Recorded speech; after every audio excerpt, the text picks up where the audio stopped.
Central bank of India सब staff exam की preparation से रिलेटेड यह वीडियो आपके लिए काफ़ी खास रहने वाली है, क्योंकि आज हम अपनी इस वीडियो के अंदर मैथमेटिक्स, रीजनिंग, इंग्लिश और जीएस के क्वेश्चंस को डिस्कस करने वाले हैं। तो बिना किसी देरी के हम क्वेश्चन करना डिस्कस शुरू करते हैं। इससे पहले हमने अपने इस चैनल पर 2 वीडियो अपलोड कर दी हैं, तो अभी तक आपने वह वीडियो नहीं देखे तो आप उन वीडियो को भी देख सकते हैं। तो चलिए शुरू करते हैं बिना वेस्ट टाइम किए हुए। तो सबसे पहले आपके अपनी स्क्रीन पर क्वेश्चन है, निम्नलिखित में से किस देश का संविधान अलिखित है। तो इन दिन देखा जाए तो यूनाइटेड किंगडम का जो संविधान है वह अलिखित संविधान है। इसके बाद नेक्स्ट क्वेश्चन पर अगर हम बात करें तो 49वीं समांतर रेखा किन 2 देशों के बीच की रेखा है। तो इसका राइट आंसर है अमेरिका और कनाडा के बीच में जो रेखा है उसे 49th पैरेलल लाइन के नाम से जाना जाता है। आपको बता दें कि इस वीडियो के डिस्क्रिप्शन बॉक्स में हमारे टेलीग्राम ग्रुप का लिंक मौजूद है, आप वहां पर जाके इसका पीपीटी ले सकते हैं। अगर आप अधिक से अधिक संख्या में ज्वाइन करेंगे तो वहां पर पीपीटी प्रोवाइड करा दिया जाएगा। नेक्स्ट क्वेश्चन है, बेसिक एसआई यूनिट की संख्या कितनी है। तो 7 बेसिक एसआई यूनिट की संख्या है। नेक्स्ट क्वेश्चन आप अपनी स्क्रीन पर देख सकते हैं कि जो रेजिस्टेंस होता है, जिसे हिंदी में प्रतिरोध कहते हैं, उसकी एसआई यूनिट क्या है। तो एसआई यूनिट से संबंधित आपके प्रश्न पूछे जा सकते हैं एग्जाम में। इसकी एसआई यूनिट है ओम। नेक्स्ट क्वेश्चन पर मूव करते हैं। तो नेक्स्ट क्वेश्चन आपकी स्क्रीन पर ये रहा कि न्यूट्रॉन की खोज किसने की है। तो आपको बता दें कि जे थॉमसन ने तो आपके इलेक्ट्रॉन की खोज की है, और चैडविक वह व्यक्ति है जिन्होंने जो है न्यूट्रॉन की खोज की थी। तो यह है इसका राइट आंसर। नेक्स्ट क्वेश्चन पर मूव करते हैं। तो भारत में पहली ट्रेन कब चली। तो भारत में पहली ट्रेन जो है 1853 में चली थी। आपको इस ट्रेन के बारे में मालूम होना चाहिए। नेक्स्ट क्वेश्चन पर मूव करते हैं। तो नेक्स्ट क्वेश्चन है आपका, स्टेट बैंक ऑफ इंडिया के हेड ऑफिस कहाँ पर स्थित है। तो स्टेट बैंक ऑफ इंडिया का हेड ऑफिस देश की आर्थिक राजधानी कहे जाने वाले मुंबई शहर में स्थित है। नेक्स्ट क्वेश्चन पर आप मूव करते हैं बिना टाइम वेस्ट किए। तो मेक इन इंडिया प्रोग्राम जो कार्यक्रम है प्रधानमंत्री जी द्वारा कब स्टार्ट किया गया था। तो इसका राइट आंसर है सितंबर 2014 में जो है ये मेक इन इंडिया कार्यक्रम जो है शुरू किया गया था। नेक्स्ट क्वेश्चन पर मूव करते हैं। तो भारतीय संविधान दिवस कब मनाया जाता है। तो आपको बता दें कि 26 जनवरी को तो हमारा रिपब्लिक डे मनाया जाता है, 2 अक्टूबर को गांधी जयंती, 15 अगस्त को स्वतंत्रता दिवस, और इसका राइट आंसर है 26 नवंबर को हमारे देश में संविधान दिवस मनाया जाता है। आपको बता दें 26 नवंबर को इसलिए मनाया जाता है क्योंकि 26 नवंबर ही वह दिन था जब हमारे देश में जो संविधान था वह बनकर तैयार हुआ था। तो इसलिए 26 नवंबर को देश का संविधान दिवस के रूप में मनाया जाता है। तो आपको बता दें नेक्स्ट क्वेश्चन है आपका, यात्री इब्न बतूता कहाँ से आया था।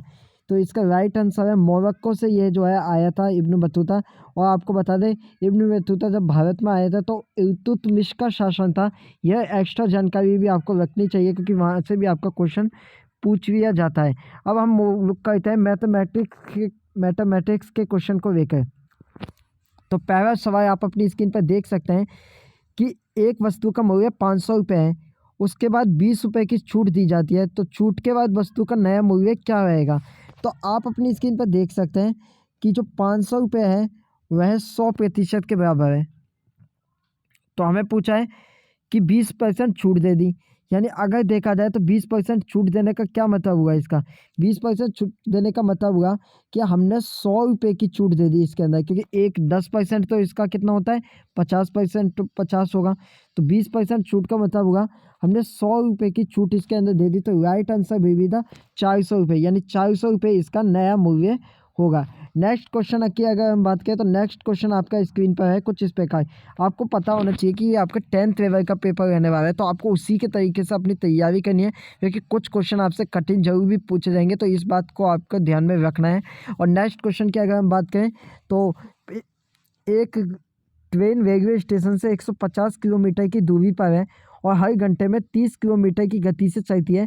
यदि ट्रेन 2 घंटे तक चलती है तो उसका कोई कितना दूरी तय करेगी। यानी अगर देखा जाए तो ट्रेन की पहले हमें स्पीड निकालनी होगी। ठीक है, हर ट्रेन हर घंटे में 30 किलोमीटर चलती है और 2 घंटे में कितने किलोमीटर चलेगी। तो ये तो काफ़ी सिंपल क्वेश्चन हो गया आपका, 60 किलोमीटर इसका राइट आंसर है। और अगर हम बात करें नेक्स्ट क्वेश्चन पर, तो नेक्स्ट क्वेश्चन आप अपनी स्क्रीन पर देख सकते हैं कि जो नेक्स्ट क्वेश्चन है आपका कुछ इस प्रकार है।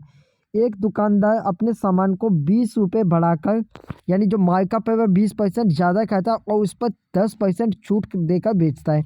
तो इसका राइट आंसर हुआ, मान के चलिए जो CP है वह 100 है, आपने उस पर जो है मार्कअप जो कर दिया 20% बढ़ा दिया तो वह रह गया 120। उसके बाद आपने इस पर 10% कम कर दिया, यानी 120 का 10% कम होगा तो ये होगा आपका 108। और 108 यानी 100 से ये कितना ज़्यादा है, तो ये 8% ज़्यादा है, यानी उसको 8% फ़ायदा होगा। यानी सिंपल तरीके से आप ये क्वेश्चन कर सकते हैं, आपको ज़्यादा कोई परेशानी नहीं होगी, बस आपका कॉन्सेप्ट जो है इसको लेकर क्लियर रहना चाहिए।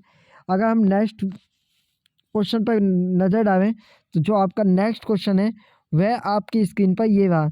तो ये क्वेश्चन है आपका कि पहला पाइप जो है 6 घंटे में टैंक को भर सकता है, दूसरा पाइप 8 घंटे में भर सकता है और तीसरा पाइप 12 घंटे में भर सकता है। अगर हम इनका एलसीएम निकालें तो यह आता है आपका 24, और अगर हम इन सभी को जोड़ दें तो इन्हें जोड़कर आता है हमारा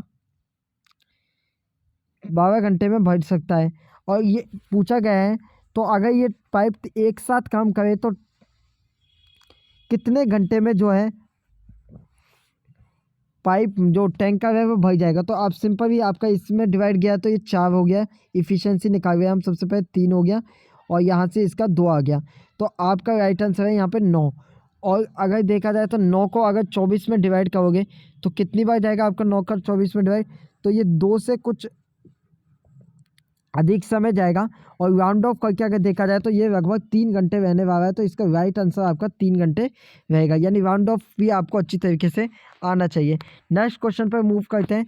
तो यहाँ पर अगर पूछा जाए तो ये रीजनिंग का क्वेश्चन है कि एक पंक्ति में एक व्यक्ति खड़ा है और जो दोनों छोर से 19वां है, तो जो पंक्ति है उसमें कितने लड़के मौजूद हैं। तो लड़कों की एक पंक्ति है, तो आपको बता दें कि अगर ऐसा क्वेश्चन पूछा जाता है तो आपको जो है आगे से और पीछे से जो भी उसकी संख्या है सबसे पहले उनको जोड़ दिया जाता है। तो वह आगे और पीछे दोनों से ही 19वें नंबर पर खड़ा है, तो इन्हें आपने जोड़ दिया तो यह आया आपका 38। और 38 में से आप 1 माइनस कर दीजिए तो इसका राइट आंसर होगा 37, यानी जो है 1 माइनस कर दिया जाता है। तो ये आपको अच्छी तरीके से पता रहना चाहिए। ये था आपके ये रीजनिंग का एक क्वेश्चन, पता आपको जो है इस तरीके के क्वेश्चन आने चाहिए। नेक्स्ट क्वेश्चन पे मूव करते हैं। तो 49 छात्रों की एक कक्षा में 28वें स्थान पर है आगे से नमन, तो उसका आखिर से रैंक क्या होगा। तो जैसा कि हमने आपको बताया, आप 18 को इस 49 में से माइनस कीजिए, वह आएगा आपका 31 और उसमें 1 जोड़ दीजिए, तो इस कंडीशन में आंसर विल बी द 32। तो आपको सबसे पहले प्रश्न देखना है कि किस तरीके के प्रश्न आपसे पूछे जाएंगे, उसके बाद आपको इसकी कॉन्सेप्ट भी अच्छी तरीके से आना चाहिए। नेक्स्ट क्वेश्चन है आपका अपनी स्क्रीन पर कि सभी तोते आम है, यानी जो आपका तोता है वह जो है आम है। अब यहाँ पे आपने देखा आम है। उसके बाद नेक्स्ट में पूछा है कि कुछ आम गधे हैं, यानी कुछ आम जो है गधे हैं, यानी इसमें अगर देखा जाए तो 2 आपके फिगर बनेंगे, कुछ आम गधे हैं, तो हो सकता है कि कुछ ऐसा भी बन जाए। अब यहाँ पे देखते हैं कि निष्कर्ष में क्या क्या पूछा गया है। कुछ तोते गधे हैं, तो कुछ तोते गधे हैं, हाँ यहाँ पर अगर इस कंडीशन में देखा जाए तो ये संभव हो सकता है, परंतु यहाँ पर इसको लेकर कुछ नहीं खाए तो ये जो है आपका एक तरीके से होने की संभावना कम है।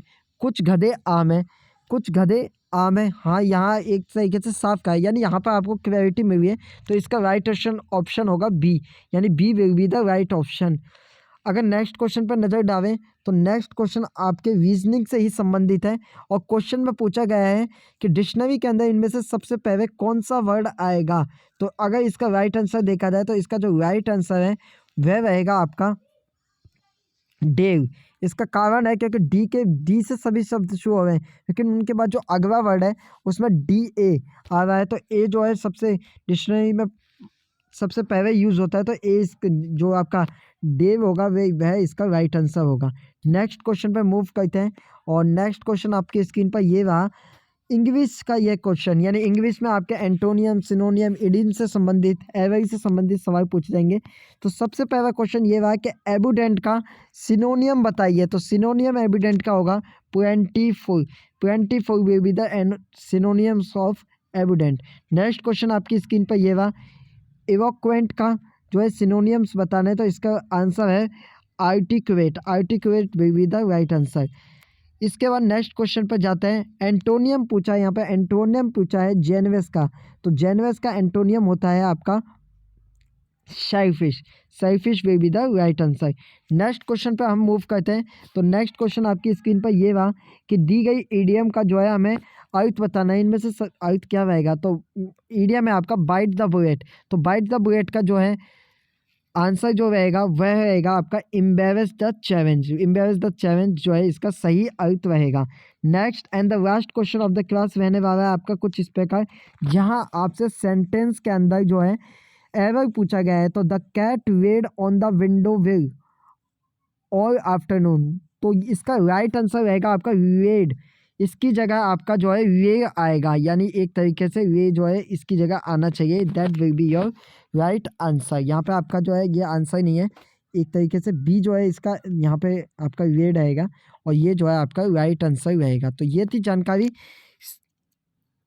सेंट्रल बैंक ऑफ इंडिया की सब स्टाफ एग्जाम को लेकर महत्वपूर्ण प्रश्नों की एक और श्रृंखला, जिसमें हमने आपके सामने महत्वपूर्ण प्रश्न डिस्कस किए हैं। अगर आपको वीडियो थोड़ा सा भी पसंद आता है तो यह अपने दोस्तों के साथ शेयर करें।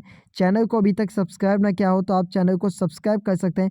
अगर आप अधिक से अधिक संख्या में चैनल को सब्सक्राइब करते हैं तो हम आने वाले समय में आप सभी के लिए टॉपिक से रिलेटेड वीडियो बनाएंगे, जिसमें हम जीएस के 25 महत्वपूर्ण प्रश्न, मैथमेटिक्स के, रीजनिंग के, इंग्लिश के और जो भी टॉपिक आपको समझ में नहीं आ रहा हो तो वह भी आप हमें कमेंट सेक्शन में बता दें। हम कोशिश करेंगे कि जो उस टॉपिक का क्रक्स है, यानी एक तरीके से उस टॉपिक से रिलेटेड जितने भी डाउट है आपके कम से कम समय में अधिक से अधिक इन्फॉर्मेशन के साथ बताया जा सके। तो उसके लिए आप चैनल को ज़रूर सब्सक्राइब कीजिए। हमारा एक प्रयास है जिसके ज़रिए हम सेंट्रल बैंक ऑफ इंडिया सब स्टाफ एग्ज़ाम को लेकर कवरेज लगातार बनाए हुए हैं और आने वाले समय में हम आपके लिए ऐसे ही प्रश्नों की सीरीज श्रृंखला लाते रहेंगे। और आपसे बस इतना ही रिक्वेस्ट है कि वीडियो को अधिक से अधिक संख्या में अपने दोस्तों के साथ शेयर करें, चैनल को सब्सक्राइब करें और ग्रुप का लिंक, टेलीग्राम ग्रुप का लिंक डिस्क्रिप्शन में मौजूद है। तो चैनल ये वीडियो देखने के बाद टेलीग्राम ग्रुप का लिंक को भी ज्वाइन करें। धन्यवाद।